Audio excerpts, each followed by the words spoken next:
You're listening to the Options Insider Radio Network.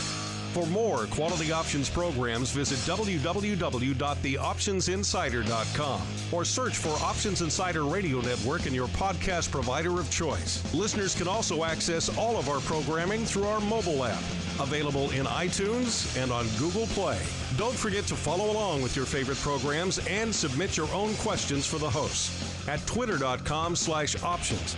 Facebook.com/TheOptionsInsider or via questions at TheOptionsInsider.com. Welcome to Volatility Views, the premier program for volatility traders. Each week, we'll take a deep dive into the world of volatility with in-depth analysis, trading activity reviews, strategy breakdowns, cutting-edge education, and much more. We'll also bring you exclusive conversations with the traders, researchers, and asset managers who are reshaping the volatility landscape.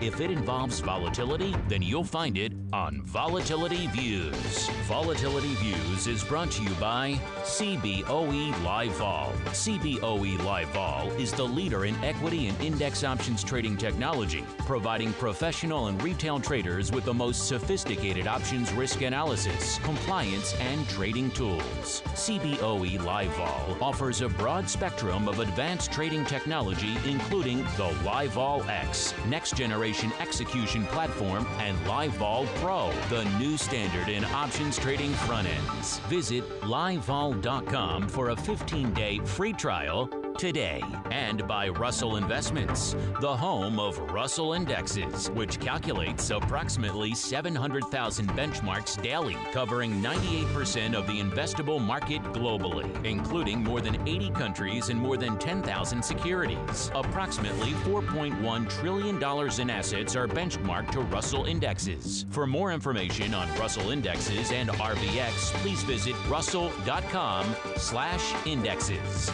And now, it's time to take a deep dive into the world of volatility. It's time for Volatility Views. All right, everybody. That music means it's time once again for Volatility Views, the premier program for volatility traders. My name is Mark Longo from theoptionsinsider.com, as well as, of course, from the ever-exciting Options Insider Radio Network. Quite a few programs, somewhere in the neighborhood of 15.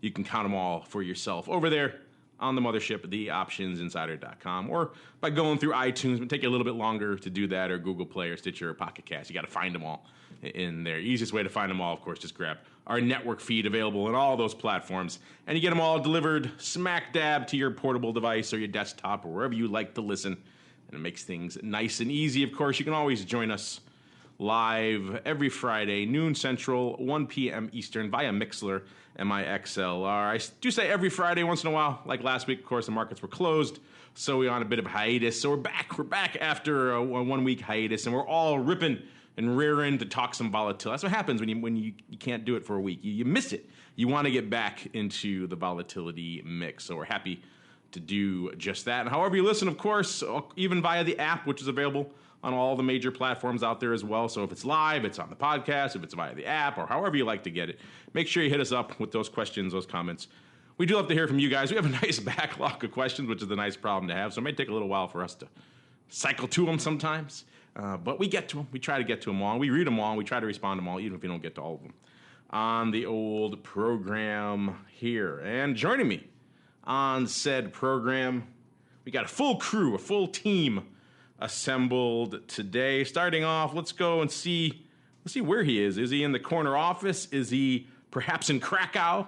Is he in the volatility mecca known as Kamloops? Where is he? We're glad to be joined once again. He was on assignment last time, but now he's back. So he's actually been off for 3 weeks, so he's even more raring to go. He is Russell Rhodes, he of corner office infamy over there by way of the Options Institute at the CBOE. Mr. Rhodes, welcome back to the program, sir. If I'm excited to be back, you got to be just chomping at the bit.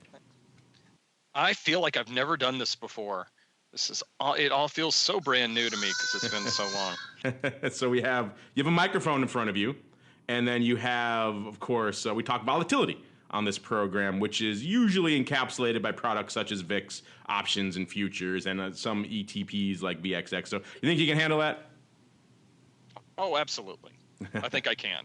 I've heard of those products before. You've heard tell of those products. We are also joined, I believe, from a daycare by his house, by none other than the Greasy Meatball himself. Mr. Meatball, where are you beaming in from today, sir?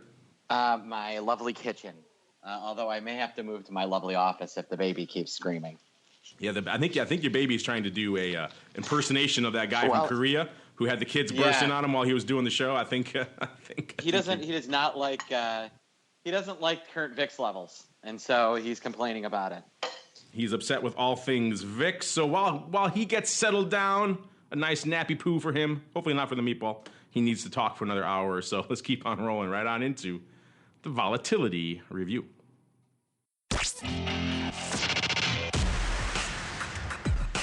It's time to break down the latest developments in the volatility trading world. It's time for the Volatility Review.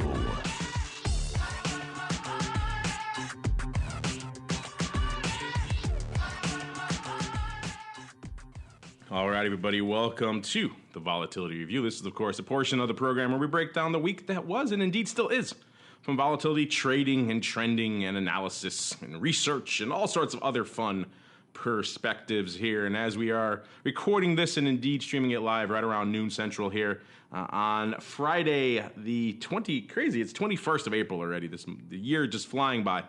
So we still have about half of the session left to go. And so far today, kind of a quiet one. Most of the major indices pretty much unched on the day. VIX Cash threatening the 15 handle as we speak. So up nearly about 3/4 of a handle or so. So once again, threatening that upside. So interesting stuff. It has been kind of vacillating hither and yon of late. We see our old friend VVIX actually getting some life again. That's actually threatening the 100 level. I haven't seen that in a little while. VVIX kind of has been in the doldrums, but once again, flirting with 100, showing that yet again the volatility of VIX is a thing to watch in and of itself. Also seeing the skew out there in the S&P getting a little juicy, a little bit rich, hovering right around about 147 or so, which we all know when we got up to the 150s last time.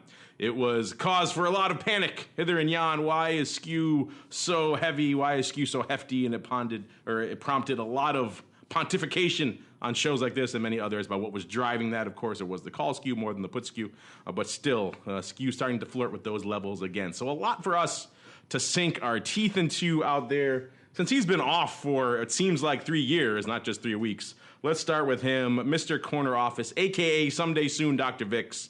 What's been catching your eye in this week's volatility activity, sir? Well, it's been remaining high going into, and I can't believe we're 8 minutes in and nobody said French election.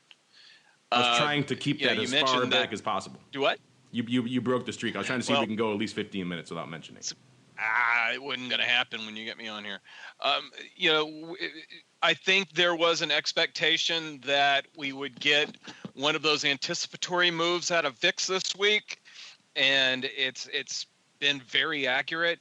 The fact that we're up around 15, we didn't get to play the game, but if we'd gotten to play the game for this week, I might have won with a high prediction because my feeling was we were going to climb up a little bit into the election and probably have a little bit of a volatility crush afterwards. Yeah, I tweeted to you the episode you missed. Are pricing that in. The episode you missed a couple of weeks ago when you were on assignment was the one week you would have won. So your VIX buying has been de rigueur of late, sir. You're all the rage. You're missing your opportunity to shine.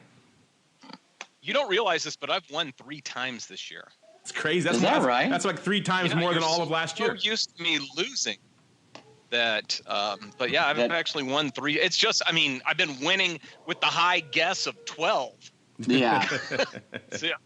So it's you guys have been very kind and giving you all of the upside, giving me everything up to 83 or whatever. I think isn't the fact that we've given you the entire upside and you've only won 3 times the argument against constant hedging or constantly being long vol without some short vol exposure?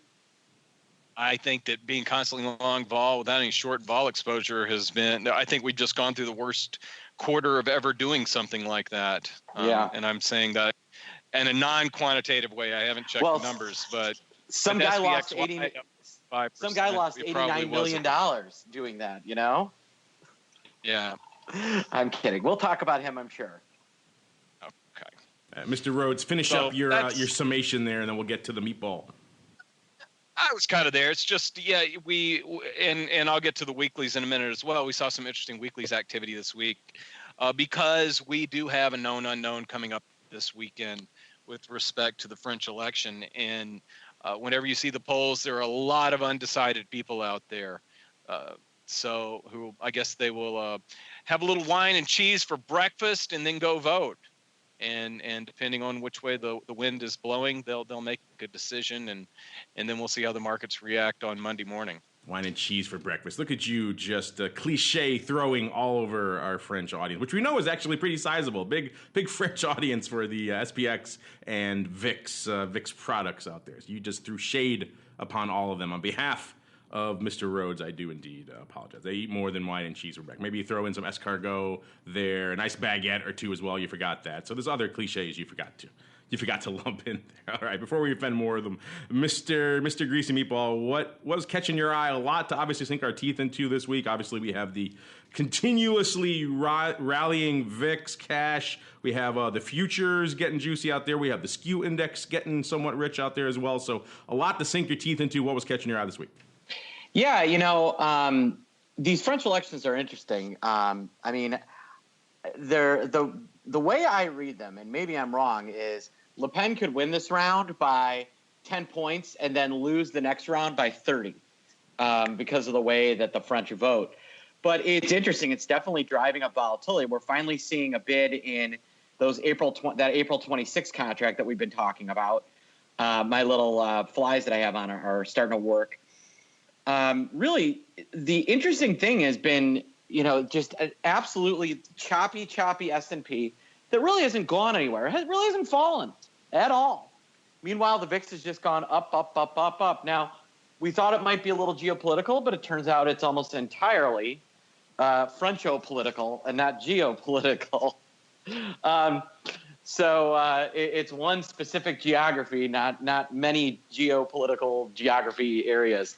I do think that it is interesting that May is trading at a slight premium to June, but the second round of elections would be May 7th, and the cheapest future on the board is the May 10 contract. So there's definitely something incorrect there. I'd also like to talk about my friend 50 Cent. And, the Wall Street Journal had a more educated discussion piece on it. But we've seen a lot of clickbait on this guy. And I want to remind everybody that, and it says, this guy lost $89 million buying VIX options. I'll let that's my little bump set to Russell for why this guy did not lose $89 million and why, if you are betting on a market crash because this guy is buying VIX options, you may be waiting a while. Mr. Rhodes. I have a very funny feeling that he's buying those calls, but there might be other positions on that are doing okay. I believe that you are correct. Yeah, we were having a debate. And it could. Mm-hmm. I was just saying, it could very well be that they've been continuously short futures, and that. You there, sir? Seems like your corner office Wi-Fi. We lost him. I'm trying to do. What I had heard is he's either an equity guy or like a huge equity pension fund type guy, or he was doing something involving like European, those crazy European over-the-counter trades. Oh, those crazy Europeans. At variance swaps and all these credit default swaps and credit spreads. I had heard that he was involved in this group was heavily involved in that. They're executing through Morgan Stanley, but I had heard that they were a customer of a relatively large European bank. Do me a favor, Mark, for people out there who may not be familiar with exactly what you're talking about, outline the trade for them. All right.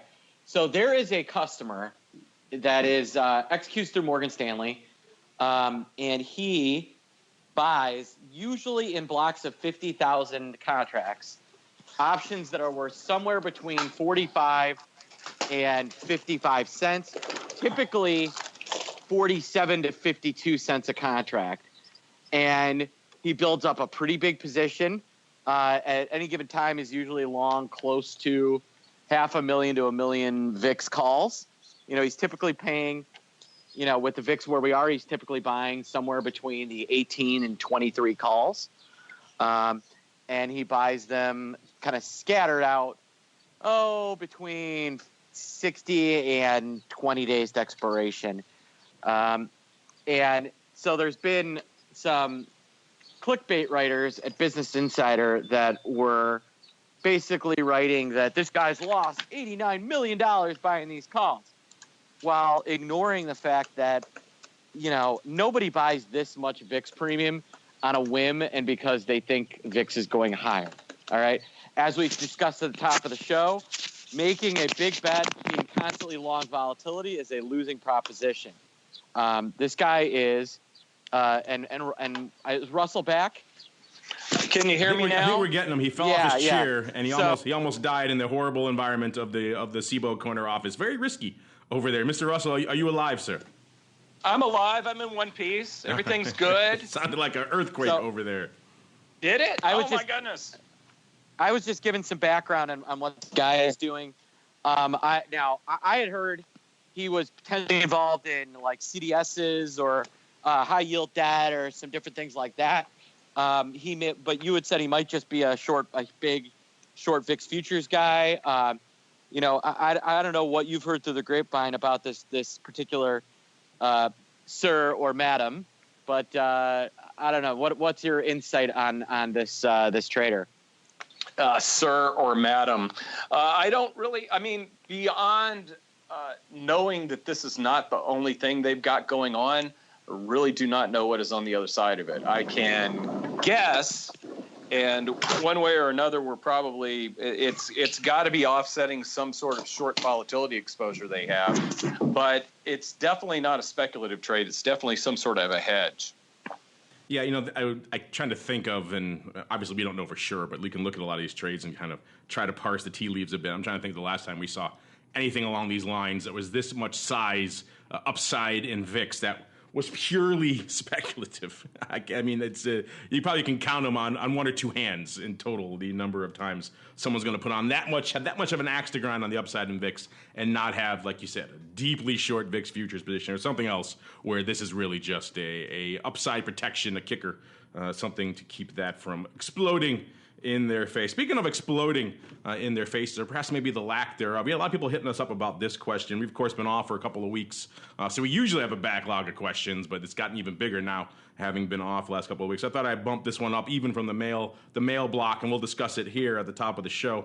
A lot of people hitting us up in various forms. I think the first one really to send it in was actually Saqib over there at Reuters, Saqib Ahmed. He sent this in on the live show a couple of weeks ago, I believe.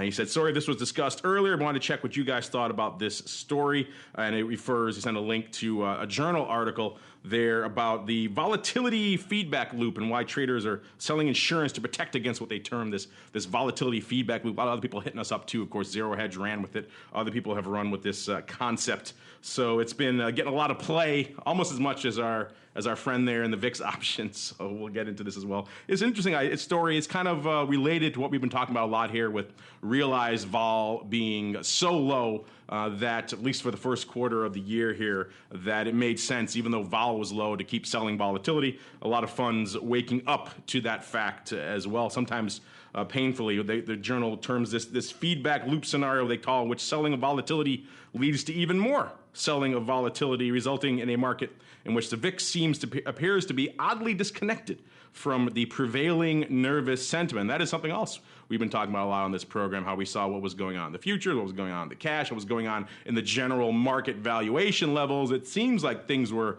a little bit perhaps more uneasy than you would instantly glean by taking a quick snapshot of the various quotes of various volatility products. And again, they quote a couple of different money managers here, which they term a type of feedback loop in which calm markets make selling insurance against sharp swings in asset prices profitable, which makes markets more calm, which then makes selling insurance more attractive, and on and on and on. This is, of course, exactly what we see. Of course, the flip side of that is that, of course, a lot of these funds, and they also point out a fact, which you pointed out. In fact, if you listen to our feed and you subscribe to our feed, you heard some of our election night coverage from last year and some of our best ofs where Russell, Mark, and I pontificated about all the madness going on election night. We saw a lot of funds who were traditional buyers of vol in that period as hedging maybe wake up to the fact that we pointed out in the show then that buying vol actually wasn't the smart winning play overall. You had those very dramatic moves overnight when the VIX futures and the S&P futures, everything was rocking and rolling. But of course, as we saw in the subsequent days and weeks, that all kind of settled out. And actually, it was the sellers of vol, if you were patient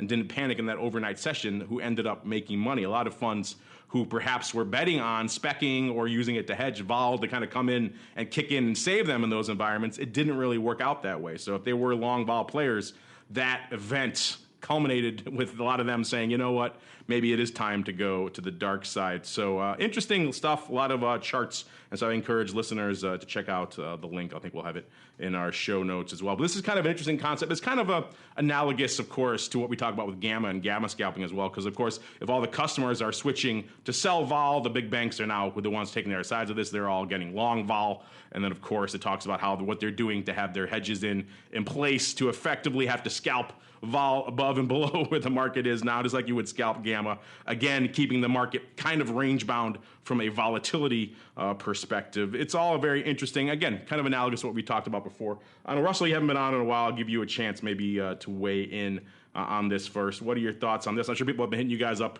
over there at CBOE about this very topic as well. What are your thoughts on this notion of the volatility feedback loop and, of course, the corollary, the other side to that, which is, of course, when this thing breaks, when and if it breaks, and eventually it will, it could end up breaking pretty hard because everyone and their mother suddenly waking up to the fact that they want to sell realized vol in this environment. Well, this came up when you and I were out in California together.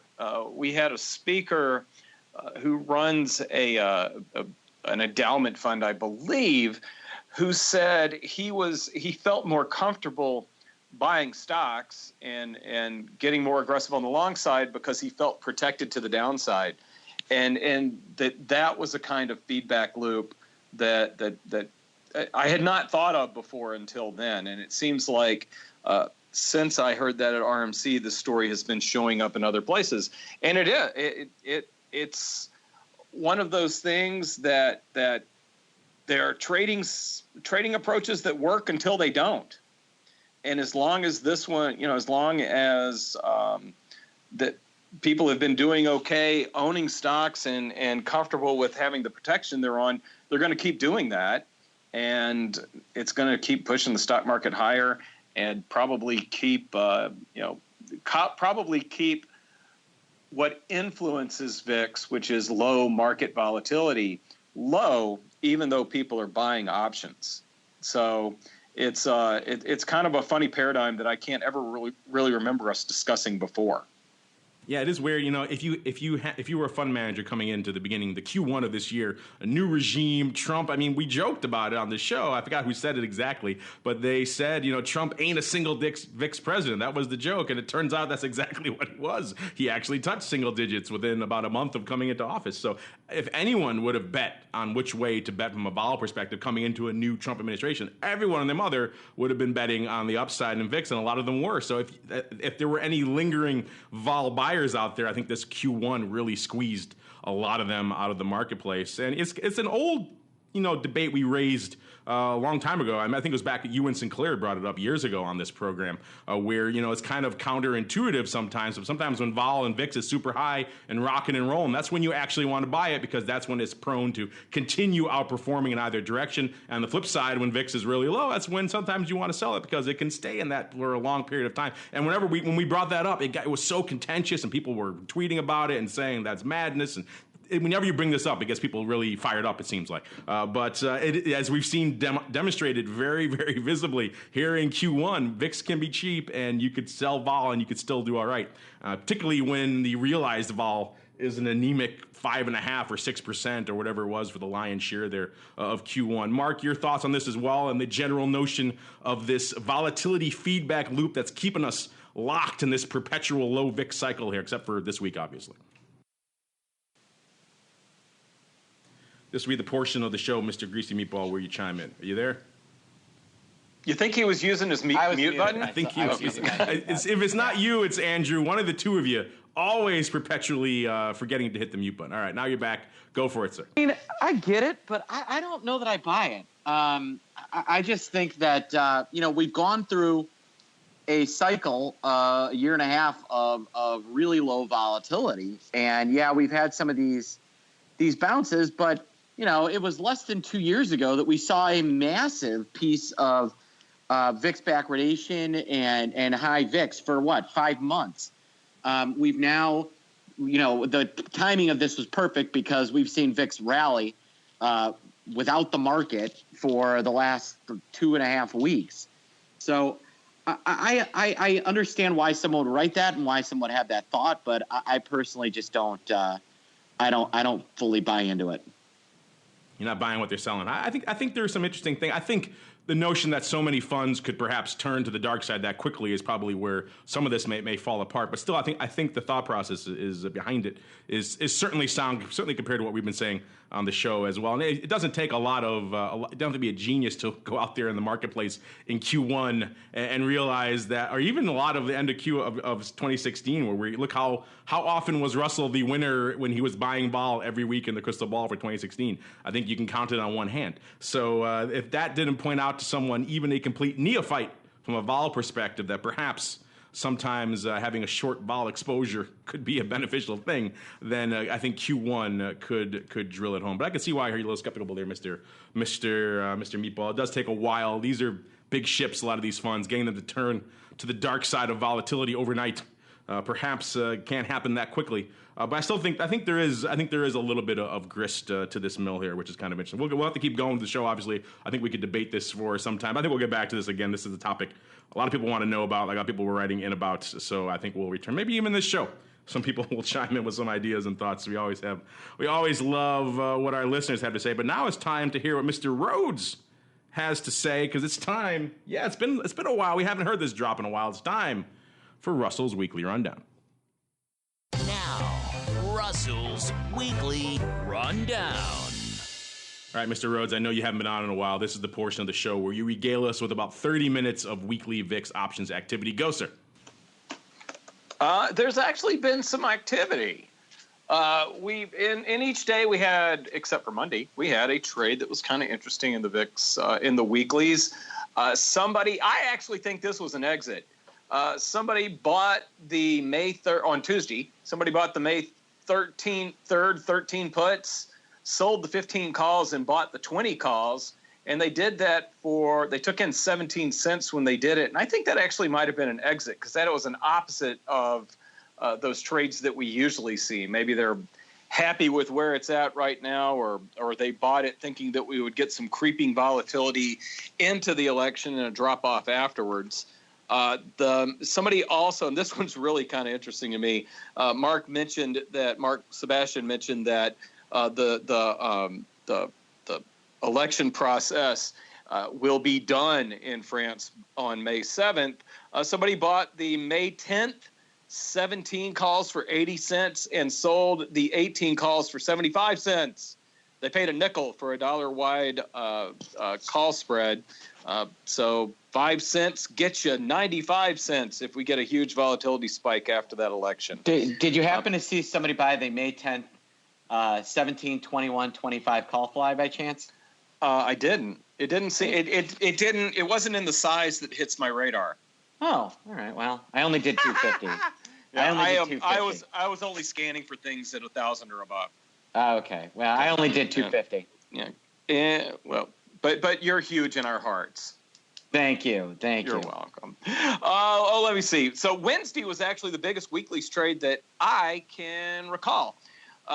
That somebody bought 10,000 of the April 26, 20 calls. These expire next week. Paid 12 cents and sold the 25 calls for 2 cents. They paid 10 cents for that spread. This is a little counterintuitive to what I think a lot of people are expecting around here. It's expecting a big move up in volatility. next week after the election. And, you know, that's in size like that, I wouldn't be surprised if somebody's got some short volatility positions on against it. Just to stick with the theme that we were talking about before. Yesterday, somebody sold 2,300 of the May 10th 20 calls for 37 cents, probably expecting a volatility crush after we get through the French election. Although then we look forward to the next, I almost want to call that one Brexit 2. The one that's coming up on June 8th. And then finally, just a couple of directional trades. Somebody sold 1,000 of the April 26th 14 calls this morning. And then somebody bought, completely different trade, bought 3,000 of the April 26th 21 calls and paid 15 cents for those. Yeah, 10,000 lot spread in the weeklies. I'm trying to think of the last time we had anything even approaching that size in the weeklies. That's a pretty impressive size. And also, I guess a testament to the fact that, the liquidity is discovered. We always talked about them. They've been active, obviously, but we never had that kind of size that we see go up, regularly in the monthly VIX options. So perhaps a tipping point there, a high water mark where some size feels comfortable enough, and they can also, there's enough liquidity there to get it off there that they can do a 10,000 lot spread like that in the weeklies. Who knows? Maybe we'll be talking 50, 100,000 lots soon. What do you say, Mr. Rhodes? Oh, let's hope. I'm hoping so. That would give you at least another 5 minutes in your segment, sir, which we all like. Before we hop off the weeklies, Mr. Meatball, since you were talking about your fly there, anything you want to fill in about why you're looking at weekly flies right now out there in VIX land? What was that? About your weekly fly. Yeah, what about it? I think why are you looking at weekly flies right now? You're killing me. You're killing me today. I think they're an effective way of. I really like the way that they look right now in terms of bang for your buck. I'm getting what amounts to $4 of exposure for about 20 cents. That's pretty good value from where I stand, which is why I like that trade. All right, speaking of the mothership VIX options, it was a pretty active week out there in all things with a V on them, in particular mothership VIX options lighting it up. Pretty decent day today as well. We were only a little bit past the midway point of the session here, and already 800,000 contracts going up out there. So a rock'em sock'em week out here in big VIX. The ADV creeping up. Remember we said last year it was around 600, 650. Then it dropped off quite a bit, was under 600,000 for the lion's share of Q1. Now back up over 700,000, almost 720,000. And given today's number, probably going to get even higher than that. So that ADV keeps creeping up out there. And aside from today, which was a rock'em sock'em day, yesterday also pretty active, 750,000 contracts going up there. Wednesday, 1.6 million contracts lighting it up. Tuesday, 1.4 million. Again, the kind of volume that most products out there would kill for. We talk about a lot of names out there in some of our other shows that will do a couple hundred contracts a day. So you're getting into the M category, the million category. That size paper. And of course, Monday, 616,000, right around a little bit less than that ADV level. Overall, open interest about 3-to-1. Calls over puts, which in any other name would be pretty hefty. In VIX land, that's kind of just normal levels. People start writing in about VIX call and put levels all the time, but don't write in until it gets to 5 or 6, and then we start talking about that. 3 is just normal, par for the course out there in VIX land. And what was lighting it up? The hot VIX strikes out here, the hot VIX action for this week, and a very active week. Number one with a bullet was the May 20s. With 565,000 contracts, very active. It's been a while since we've had a number one on our list with over 300 some odd thousand contracts. So that shows again what a rock'em sock'em week it was. And surprise, surprise, Mr. Rhodes, I know you'll be excited about this. The 30s, the much maligned 30s, the 30 strike is back. After us talking about it at length, why were people so fixated on the 30 strike? What was going on there? All it took was a little bit of a rise in the futures and indeed the cash catching up to around the 15 handle for the 30s to come back into fashion. The 30s, number 2 here, 552,000 contracts up there on the 30 line. So for all of you who are saying, oh, the 30s trade is dead, 30 is no longer the actuarial place to hedge. I think we were saying before, it seemed like 25 had kind of taken that over. Nope, the 30s are back, and they're back with a bullet, and I will hear no arguments to the contrary. And then if that wasn't enough, if that wasn't optimistic enough, we got the 35s loading up as well. The May 35s, yes, I said that, 35 strikes. So if you poo-pooed and laughed at the 30s, you're going to love the 35s, and they're open for size, 476,000 contracts out there. So the top three alone, pretty aggressive upside in Mayland, and the three of those accounting for nearly 1.5 million contracts, just the three of them themselves. Then we drop off a pretty substantial cliff to number 4 with the May 21s with 280,000 contracts there. So pretty much a 200,000 contract drop off, and then down to about 250,000 for the ever more reasonable May 16s in the number 5 slot. Number 6, May 16s. Number 6 are the May 15s, 242,000 contracts. Number 7, the May 25s, so getting back to the former 30 strike, which was the 25s, 239,000. Not a lot of love for those this week, which is kind of interesting in and of itself. Number 8, the May 22s, about 220,000 contracts. Number 9, the May 18s.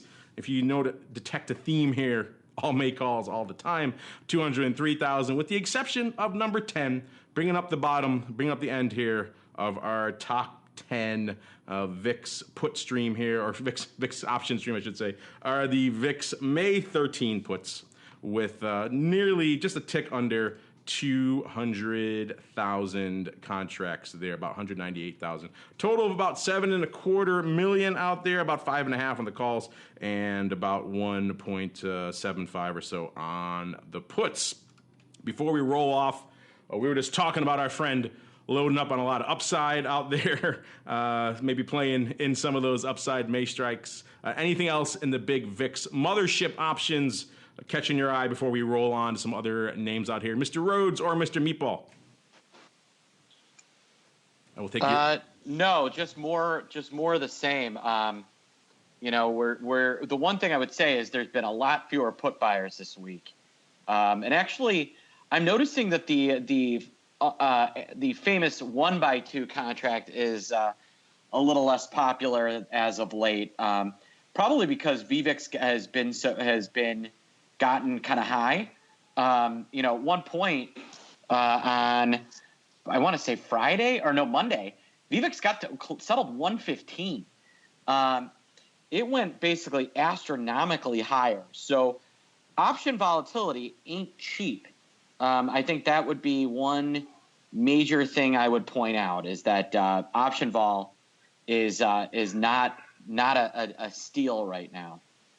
That's a good point. We haven't talked 1x2s in quite some time, partly just because after a certain point, there's only so many, sell 1x2 type trades you can profile. We could devote a whole show to it. There was so much volume to them for a while. So part of it was that, just kind of filling the environment. But also, you're right, recently they have trailed off quite a bit as well, no doubt due to what we're seeing out there with VVIX and the VIX Cash lurking out there as well as everyone's just going back to the 30s. That's where the action is, baby. The May 30 line getting a lot of love. So all of you out there who wrote in saying, oh no, the 30s are dead, 30s are no more, I say in your face this week, the 30s are back with a vengeance. Also back, I wouldn't say maybe with a vengeance, but with a little bit more life is a little bit of commodity vol. We're seeing a ever so brief flirtation with the 30 handle out there in OIV, which is of course the crude oil VIX out there for WTI. It has been shy of 30 for quite some time, got into the low 20s, mid to low 20s for a while there, and everyone was kind of writing into this program and of course to our sister program, TWIFO, this week in futures options, which is coming up after this one in about a little less than an hour, where we get into all things commodity options and indeed volatility, saying whether the commodity vol, whether the crude oil vol.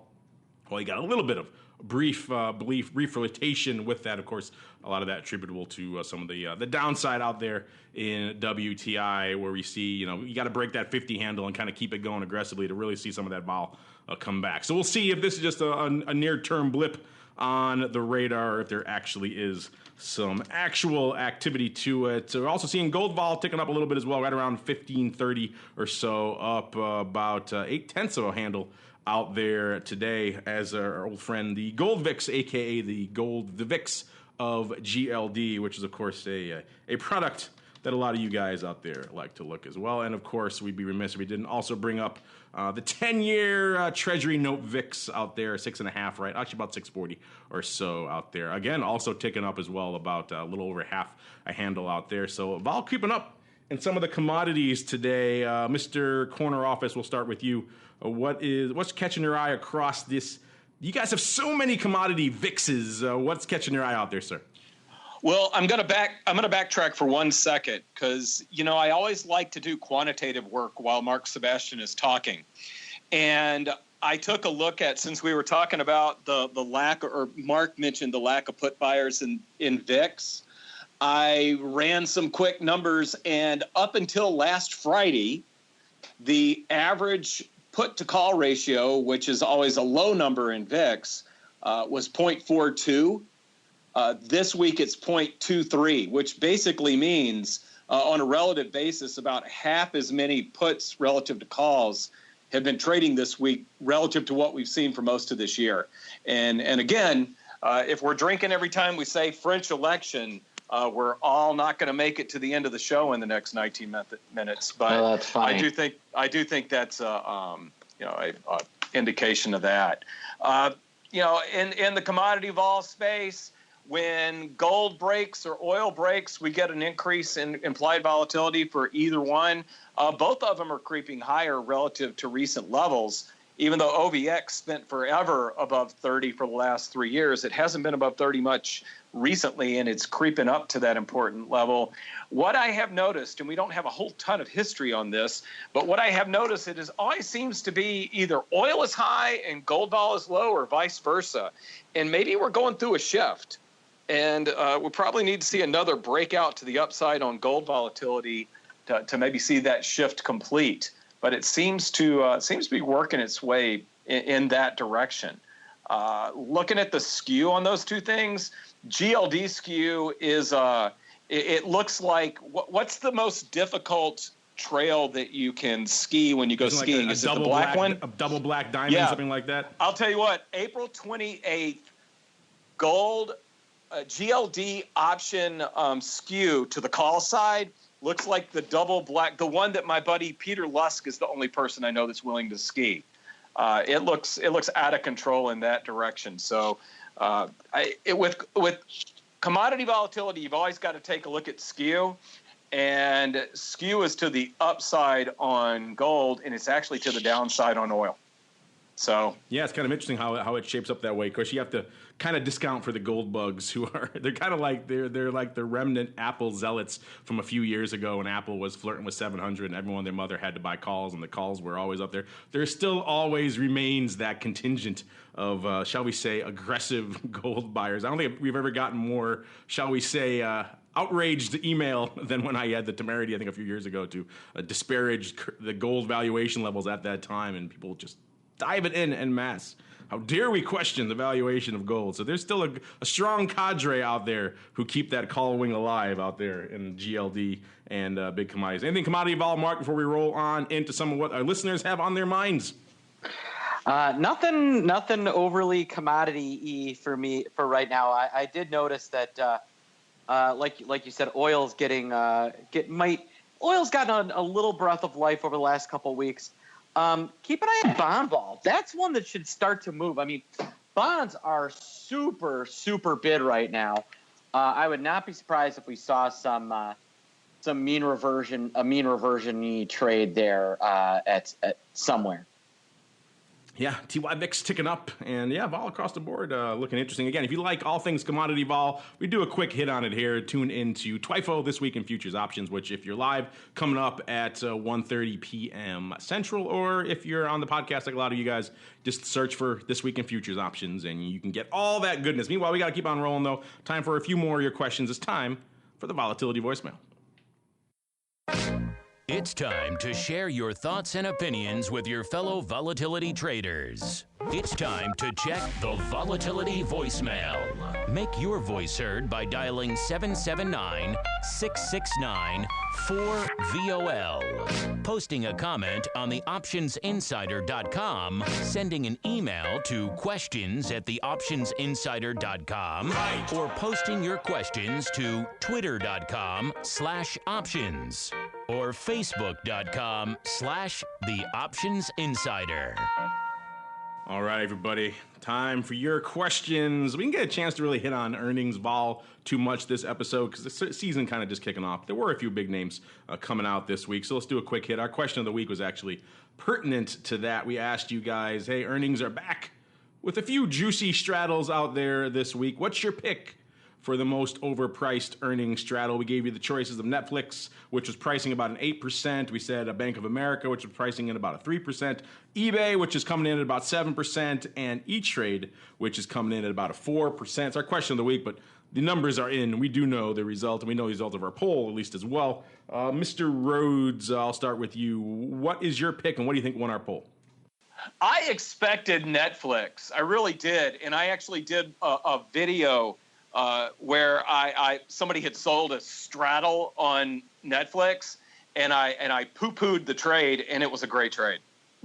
It was a fantastic trade. There was a point there, because we were doing it live on the option block. There was a point there in the after hours where Netflix was literally unched. And this was a while after the number came out. It wasn't like instantaneous. It literally went back to unched and sat there for a while. And I don't think I've ever seen that in the history of Netflix earnings. So yeah, if you were a premium seller, you had such a smile on your face. Granted, it did move away from that eventually. But for a while there in the overnight, you were such a happy camper. I've never seen that before in all the time we've been watching Netflix from an earnings perspective. So yeah, that was. I'm guessing your choice was Netflix. Yeah, it was. It was. Mr. Meatball, same for you. Yeah, Netflix was absolutely the most overpriced. You know, I'll be interested to see what's most overpriced this week, but yeah, it was Netflix. Yeah, it definitely was. And our listeners picking that as well. 65% giving the love to Netflix with 8% of the straddle, 19% coming in for eBay, 12% for Bank of America, and only 4%, a paltry 4 for E-Trade. We'll have to give you a harder question next week. But yeah, that was an amazing one to see. I mean, how many times have we seen people, everyone likes the right premium on Netflix. They always get their legs cut off from under them. This time, it was almost perfect. I haven't seen a setup like that in quite some time. All right, we got another question here. This one actually pertains to the show a couple of weeks ago, Mr. Rhodes, where you missed it. So we had Bill Valentine sitting in on the hot seat for you, and we have a question about that. It comes from Nizy. He wants to know. He says, "I'm confused." He says, per your VIX Myth-busting episode, we did a lot of busting of VIX myths on that show. He says, what's the deal with the VXX erosion? Is it not due to the roll, or is it? And if so, then how does it erode when the VIX futures are backwards? If you remember, I think Bill had about 15 or so VIX myths. One of the ones he touched on a little bit there was he said it wasn't due to the oft-quoted thing of buying high, selling low, I should say, in terms of the roll yield, which is what causes that inexorable VXX erosion. Nizy was confused. I thought the proper thing to do, give Bill a chance to clarify himself. So that's exactly what he did. He wrote in and says, the corrosion or negative roll yield of VXX doesn't happen because the front month future of VIX is lower than the second month, even though that's typically the relationship. And it's not because you're selling low, quote, and buying high, comparing 1 month and 2 months. Negative roll yield happens when the front 2 month futures are both above the spot VIX, and thus the VXX 30-day time-weighted future value is above VIX and declining towards VIX as futures near expiration every day, which is the case about 75% of the time. They can be in backwardation to each other, which is a condition that happened this week as well. But if both futures are above spot VIX, you can still have a negative daily roll yield because the VXX futures value is in contango to spot. And both futures are falling. He says he tweeted out a spreadsheet, which we did retweet. You can see it. Maybe we'll include it in the show notes as well. So if you follow us or if you follow Bill, I think he's B Valentine CFA out there, you can see that spreadsheet and see exactly the math that he's referring to. It's such a contentious issue. It is funny how contentious, how much we've debated and discussed this VXX erosion issue, because ostensibly we're all on the same page. We all agree that VXX erodes. Buying long-term VXX puts is one of the safest bets in the marketplace. That said, how it gets there is still a little bit of a point of contention. Some may say it's a distinction without a difference. There's a little bit to it there, but still, it's important if you're going to trade these products to at least have some understanding. And Mr. Rhodes, you missed that show. What do you say to this VIX myth? And are you on board with this? Are you going to say I bust your myth busting? Where are you following this? I'm actually, and I've said this a few times. It doesn't really matter, I mean, it does what it does. And if you let's just say that without the roll and everything else, how do you think you would do if you purchased the front month VIX future every time it became the front month VIX future? So, last week or this past week, if you bought the May future and held it through expiration, how do you think you would do? Because that without the roll, you would see, and the roll, there's a lot of debate around that, but it's the cost of holding volatility. And, the roll may have something to do with it, but if anything, the futures are always gravitating down towards spot, and that's going to put pressure on the long volatility funds. It's funny. We used to have, when Jared Woodard used to be on this program, he used to always debate this strenuously as well and say it's the time value of money kicking in and this is the product working as it should. And he would take so much umbrage at people getting outraged at this negative thing. But you're right. I've said this before. It is a bit of a distinction without a difference. At the end of the day, we do kind of know how it performs at least about 75% of the time. So as long as you have your handle on that, whether you attribute it to the buying low of selling high, which may or may not be erroneous, whether you attribute it to the very, very very clear definition that Bill puts it. I think we had someone else write in with another version of it not that long ago on the show. So we've had multiple different explanations for why VXX erodes. As long as you can wrap your heads around the fact that it is eroding, get some handle on that, I think you're pretty good. I do think one of the things that we busted on that show, which was kind of value to the listeners, yield debate notwithstanding, was the notion that it is a note and some of the actual underpinnings of that and how it's coming due in a few years. And so if you're out there just slinging VXX and thinking it's just this very safe, deep liquid product, it trades a lot, it's very liquid, but look into the prospectus a little bit. You may be a little terrified by what you discover. So if you learn nothing else in that VIX myth-busting episode, I think take away that and maybe dig into that VXX prospectus a little bit and maybe be terrified. All right, here's a good one to finish up on. A nice basic one here. This comes from Avil3. He says, I'm getting my dad to the dark side, and he's thinking about dipping his toes in the vol waters. Well, good for you, Mr. or Mrs. Avil, or perhaps bad, depending on how deep they go. He wants to know, what product do you recommend for a vol newcomer making his first trade? Thanks, and I'll try to get him to listen. Well, there you go. Get another mixed listener in the mix as well. This is we get a variation on this question a lot, and which should be my first dance with volatility. And we talk options a lot on the show, but we inevitably come down usually on the underlying side, just because you already have enough to wrap your head around when you're coming to this for the first time, trying to figure out all these topics that we're just talking about now. So if you add, you add options on top of that, you have the options, you have to have the right future, you have to understand the futures term structure and how all that matches up. That sometimes seems like it's a bridge too far for newcomers. But that said, which underlying are you going to look at? People debate strenuously this topic too. Some may say what we just talked about, VXX, because it's deep and liquid and it's the volume leader out there and everyone and their mother knows it. But then you have the problem we just talked about, which is the erosion, which is kind of sometimes hard to wrap your head around. Then you have, if you want to go straight matching, buck for buck, the futures are the way to go. But the second you say futures to a newcomer, they run screaming for the hills and they get terrified and go the other way. So I don't know if there really is an easy answer to this. I might be inclined to say the futures, but I know that's going to off-put 90% of the people who are coming in. But I'm terrified to say to the newcomer, hey, go buy VXX and hold it, because they don't really understand all those things we just talked about. So this is a contentious one. I lean the futures, though I'm not comfortable in that suggestion whatsoever. Mr. Meatball, which way do you lean on this? We've lost the Meatball again. What you doing, sir? Skype is not playing well in the global HQ of Carmen line. All right, Mr. Rhodes, then you'll have to be the decider here, or at least try to break the tie. Where do you? People must ask you this at the Institute all the time. Where do you lead them, sir? It depends. Depends on what you want to do, man. Yeah, I agree. It depends on where the markets are at, and you got to check all. You can't.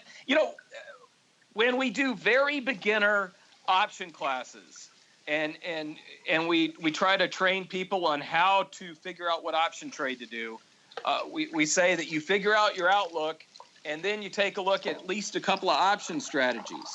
Well, you got to take a look at what your outlook is for VIX and then figure out what the futures are pricing in and figure out, if the ETPs might be the way to go. It really, there's so many different ways to approach it, and they all kind of feed off of, they all kind of feed off of each other. So I think it depends. It really does depend. Personally, I think the best way, if you want to really just get started in volatility, maybe you take a look at, selling call spreads on VXX whenever it spikes or something like that, just to start paying attention to the market. Yeah. The simplest ones I've seen are kind of on again, off again XIV strategies. Yes, it's not the highest performing, but the advantage of XIV is that it's going long. It's buying something, so you don't have some of the margining issues that you get with being short VXX or UVXY. Personally, I actually think VIX is the best way to get started, but most people don't want to take the time to actually learn how VIX works.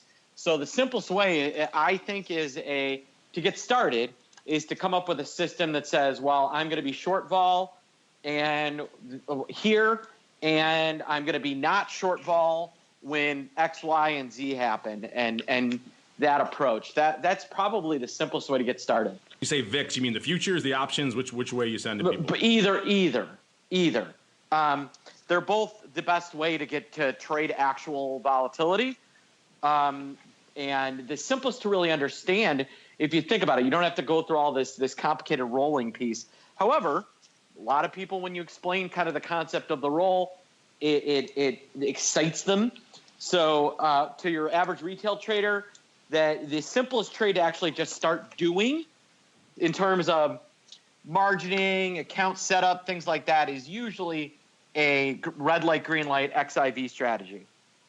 There you go. That shows how complicated this very basic question is. Listen, we had 3 different answers. I'm kind of with you on the mothership VIX. I probably lean the futures because it's more of a binary type trade. They don't have to deal with the extra layer of the options on top of it, even though I like the options, obviously, myself. But that said, this is kind of to each their own. Everyone has a different recommendation of this. All right, let's keep on rolling to our final segment. It's time for the crystal ball. It's time to peer into the future and reveal what the volatility gods hold in store. It's time to look into the crystal ball. All right, everybody, welcome to the crystal ball. This is indeed the portion of the program where we try to come to grips with this wriggly beast known as VIX, in particular the VIX Cash, and wrestle it down and take a hold of it and say, here's where you will be this time next week. It's a challenge, as you probably can tell. It's a bit of a slippery beast, that VIX Cash. A couple of weeks ago when you were off, Mr. Rhodes, your ghost did a poor job in your stead of guessing for you. He went a little short vol that week. He was going at a 987, so he was picking for a single digit VIX, which unfortunately was nowhere near to coming to pass. But that said, let's pretend we had a show last week, which we didn't. Unfortunately, we were off. So if we had a show last week, you probably would have been the highest vol picker amongst us. I think your last pick was 1280. We were all many handles off from our last show. So I'll just pretend you get the accolades for last week. So I'll let you go first this week. What are you feeling? Where's the mute button? Where's the mute button? We got you. We can hear you. No, you got me. Oh, my goodness. Volatility crush post French election gets us to 1325. 1325. Interesting stuff. I probably would have been second in the highest. So yeah, you're right. You have the election this weekend, of course, which is usually your typical event risk. We see the lead up going into it as we're doing now. The question is, what's going to come off the tail end of that? Are we going to have kind of a Brexit election type bam crush right back down, or earnings coming up on the radar? There are a few things that could keep us afloat. I don't think I'm kind of with you, though. Even our degenerate vol buyer here is not buying these levels. So, yeah, 13, I was thinking somewhere lower. I don't know if I'm going to go, you're taking a 13 level So I was thinking a little bit in the 13s myself, but since you're already there, I'll go shy lower. I'm gonna go 12 in the orders, like we used to say, 12.75. Mr. Meatball, last but not least, what are you feeling for VIX Cash next week, sir? I think so many people are trading the Brexit narrative or the Trump narrative that this time it could bite them in the hindquarters. I'm going to go 16. Wow. Holy crap. That's your highest pick. B, that's the first time I think you've ever been higher than Russell on this show. So, wow, that's crazy. Take that for what you will, listeners. The contrarians out there maybe thinking this is the time. Mark's finally over Russell, and so therefore it's time, perhaps, to get in the vol game. Either way, though, listeners, that music means we've come to the end of this particular vol game, this episode of Volatility Views. I want to thank all of you out there for joining us. We do love to hear you guys and have your questions and comments. Hit us up. We do love to hear from you. Of course, love to have you join us live as well every Monday, actually maybe Friday, noon Central, 1 p.m. Eastern. And then, of course, if you like some of the commodity vol, we talk vol skew, vol activity, implied vol, that stuff, come back 1:30 p.m. Central live in the chat there for TWIFO this week in futures options that we do with our friends over there at CME, getting into all things commodity options. But before we finish up this show, let me go back in really quickly, check with each of my cohorts, see what they have cooking. Let's start with you, Mr. Meatball. What is coming up in the land of the pit? Where did he go? I think the Skype gods, they were not smiling on him today, and I think he was wiped from existence. Head on over, optionpit.com, and check it out for yourselves, listeners. While hopefully they pay their Skype bill this month, so they'll be back up and with us next week. And Mr. Rhodes, same question for you. A lot of things in the works. I was talking actually to some of your live vol buddies over there at an event this week. They were telling me some of the cool things they were working on. A lot of them are all coming to Chicago too, so definitely the live vol becoming a big focus over there at CBOE. Of course, this show brought to you by our friends over there at CBOE Live Vol. Head on over to Data Shop. The Live Vol Data Shop, to search for that over there. You can get that. Click on it on our site, and it'll take you over there if you want some bespoke data. They got you covered. Mr. Rhodes, what's cooking in your neck of the woods this week, sir? Well, you were correct. They are all moving over here.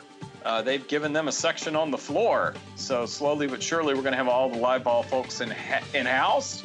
I'm going to start several weeks of traveling. I'll be in New York most of next week for a NYU Volatility Institute conference. So maybe I'll have some really smart stuff to talk about next Friday. Oh, I'm looking forward to it. In addition to your Mexico conference you had recently and everything else. So you're keeping us on the cutting edge of all things vol research. We look forward to that. In the meantime, of course, check out Russell's work and everybody else over there at the Institute doing fine work over there, the Options Institute over there at the CBOE. Maybe if you're going to be in town, you can do it virtually as well. You want to take a class from Mr. Rhodes. Maybe you want to learn about what your starter VIX trade should be. Hit him up over there on the CBOE Options Institute. And on behalf of Mr. Rhodes and the Meatball, wherever he is, and indeed myself, I want to thank all of you out in the listening audience for downloading, streaming, and subscribing to the show. Remember, if you're joining us live, come back in about 25 minutes or so for TWIFO. And for our Vol Views listeners out there, we'll see you next week for more Volatility Views. Thank you for listening to Volatility Views, the premier program for volatility traders. For episode archives and detailed show notes, please visit theoptionsinsider.com/volatilityviews. Be sure to make your own voice heard by leaving a volatility voicemail at 773-669-4VOL. Or by posting a comment on theoptionsinsider.com, sending an email to questions@theoptionsinsider.com, or posting your questions to twitter.com/options or facebook.com/theoptionsinsider. Volatility Views is brought to you by Russell Investments, a global asset manager and one of only a few firms that offer actively managed multi-asset portfolios and services that include advice, investments, and implementation. For more information on Russell indexes and RVX, please visit russell.com/indexes.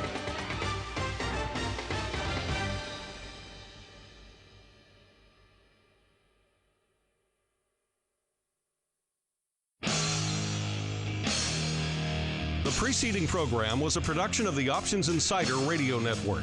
For more quality options programs, visit www.theoptionsinsider.com or search for Options Insider Radio Network in your podcast provider of choice. Listeners can also access all of our programming through our mobile app, available in iTunes and on Google Play.